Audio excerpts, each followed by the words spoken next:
কিছুটা আশা করা যায়। সুতরাং আমি আর ইন বিটুইন সুতরাং এটা একটা চলমান প্রক্রিয়া। আপনি বলেন না সাড়ে সব কিছু চেঞ্জ করতে পারেন।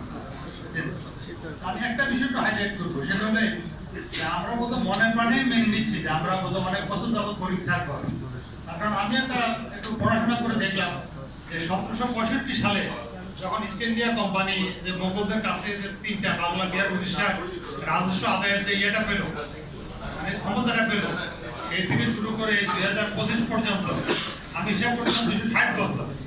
260 বছরের মধ্যে দেখলাম যে একটা শ্রেণী গরিব আর একটা শ্রেণী হলো বড়। এটা কখনো তো 22 পরিবার ছিল, কখনো এখনো তো 100 পরিবার, 1000 পরিবার আছে।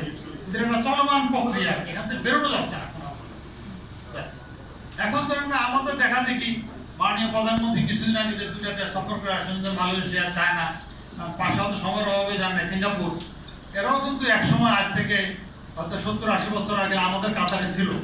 তো তারা যে কোন প্রক্রিয়া যে ওখানে চেঞ্জ করলো, সেই মেসেজটা যদি নিয়ে আসতে পারেন, আমার মনে হয় ওটা তাহলে সফল হতে পারে। যে বলুন না আইএমএ প্ল্যান, ওই 3 দেশ থেকে 2 দেশ থেকে ফিরে এসে যদি প্ল্যানটা বাস্তবায়ন করে, তাহলে একটা পরিবর্তন আসতে পারে বলে আমার ধারণা।